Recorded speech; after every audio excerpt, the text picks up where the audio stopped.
Bonjour à tous, nouvelle séance aujourd'hui. On se retrouve mardi 9 mars 2021. Aujourd'hui, séance de gym au programme avec un petit peu de dumbbell. Et on terminera par un skill sur le handstand walk. Donc après le WOD pour les confirmer, pour ajouter un petit peu de fatigue, un petit peu de challenge là-dessus.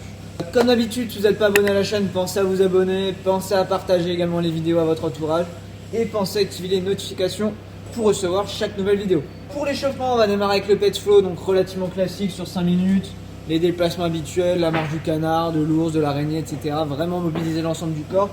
Ensuite, vous allez venir faire 3 tours de 30 secondes en overhead stretch. Donc c'est les mains qui sont plaquées contre le mur, la tête qui va rentrer à l'intérieur des bras, d'accord, avec le buste qui va être parallèle au sol. On maintient 30 secondes la position. 30 secondes, vous allez venir faire des shoulder leans. Donc là, j'ai mis sur une box, vous ne savez pas de boxe. Le but c'est de surélever les pieds pour avoir un angle de 90 degrés au niveau des hanches. Ensuite, je viens chercher loin devant avec la tête et loin entre les bras, d'accord. Vous allez venir moduler comme ça, bouger comme ça pendant 30 secondes en gardant les bien bras tendus et en poussant dans les épaules en étant le plus actif possible. Et on termine avec 30 secondes de tempo push-up.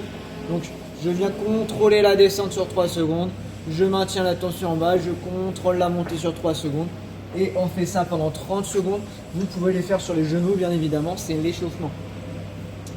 Vous terminerez par 18, 6, 4 et 2 répétitions à votre rythme, tranquillement, toujours sur un tempo d'échauffement. Sur du deadlift, donc relativement léger ici, vous pouvez monter aux charges à la rigueur au fur et à mesure si vous avez l'opportunité. Sur des V-up ou des sit-up, en fonction de comment vous êtes le plus à l'aise. Pensez bien que c'est l'échauffement, donc si 10 V-up c'est déjà challengeant pour vous, on fera plutôt des sit-up.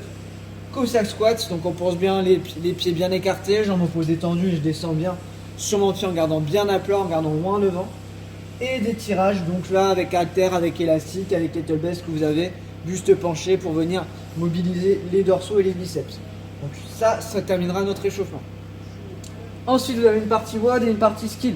Si vous n'êtes pas du tout à l'aise avec la marche sur les mains pour l'instant, je vous conseille de mettre la partie skill avant le WOD. Si à l'inverse vous êtes déjà relativement à l'aise, vous la mettrez après le WOD pour pouvoir travailler sous fatigue. Le WOD, je démarre par ça, c'est un fort time. Donc vous avez, la première partie finalement c'est un fort time. Vous devez terminer la première partie le plus rapidement possible. Et dans le temps restant, on aura un time cap de 12 minutes.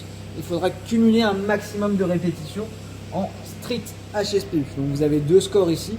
Le temps que vous mettez à finir la première partie et le nombre de répétitions que vous faites en strict HSPU ensuite. Donc la première partie, vous avez 50 double dumbbell à faire, double dumbbell deadlift à faire. Donc les 2 haltères démarrent au sol et je me redresse, extension complète, les bras restent tendus tout le long, je finis aux hanches. Vous touchez à chaque fois. Rien. C'est bon? Donc la première partie, 50 double dumbbell deadlift à faire. Vous avez vos 2 haltères dans les mains, vous touchez le sol à chaque fois, le dos reste bien droit, regard bien fixé. Et je me redresse complètement, extension complète, les bras restent tendus tout le long. 50 répétitions à faire comme ça. Vous décomposez évidemment comme vous voulez. Ensuite, on a 40 toast to bar si vous avez la possibilité de faire des toast to bar. Vous avez une barre et le skill nécessaire pour. Sinon, on fera des V-up. Donc les abdos, portefeuille, jambes tendues, bras tendus. Si jamais vous n'êtes pas du tout à l'aise avec ce mouvement, vous pouvez alterner jambe droite, jambe gauche, d'accord? 30 pistol squat alternés ensuite. Donc, squat sur une jambe, je descends bien jusqu'à ce que les hanches descendent sous le genou à chaque fois. C'est bien de me garder le pied à plat. La jambe de devant est bien relevée, le talon de la jambe de devant ne touche pas le sol. Je change de jambe à chaque répétition. Si jamais vous n'arrivez pas à faire les pistol squats, on fait des shrimp squats. Donc je pose le genou de la jambe en envoyant la jambe vers l'arrière cette fois-ci. C'est de garder le buste bien droit toujours et d'alterner la jambe à chaque fois. Et on termine avec 20 chest to bar pull-up. Donc là pareil, si vous avez la possibilité d'avoir une barre pour faire des chests et avoir le skill pour, on part là-dessus. Sinon vous avez des strict pull-up à l'inverse, donc que ce soit sur une barre, que ce soit sur une marche d'escalier ou quoi que ce soit. Et sinon dans le pire des cas vous remplacez par toute variante de tirage, que ce soit avec haltère ou au poids du corps. Toute cette partie là il faut la faire le plus rapidement possible, c'est votre score A. Et dans le temps restant sur les 12 minutes, vous avez accumulé un maximum de strict HSPU, c'est votre score B. Donc strict HSPU, si vous n'avez pas les stricts, vous pouvez me faire du keeping ici. Sinon vous remplacez par des hand release push-up. Donc je pose la poitrine au sol, je relève les mains, je repose les mains et je me repousse.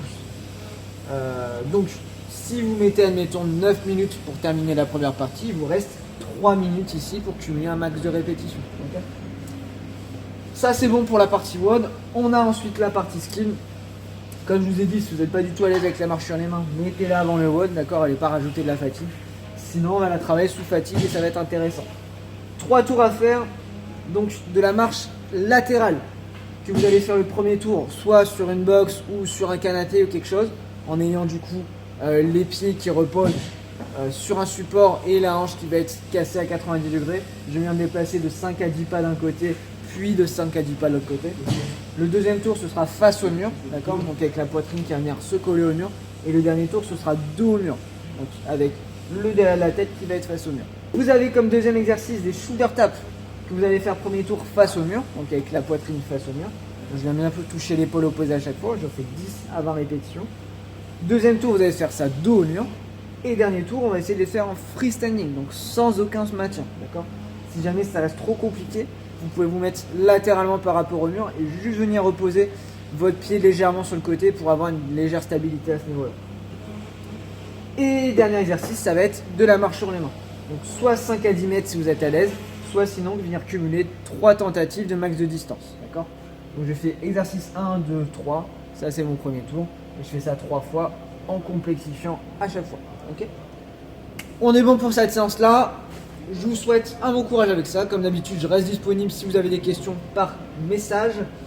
Et puis sinon, on se retrouve demain pour la prochaine séance. Bon courage à tous.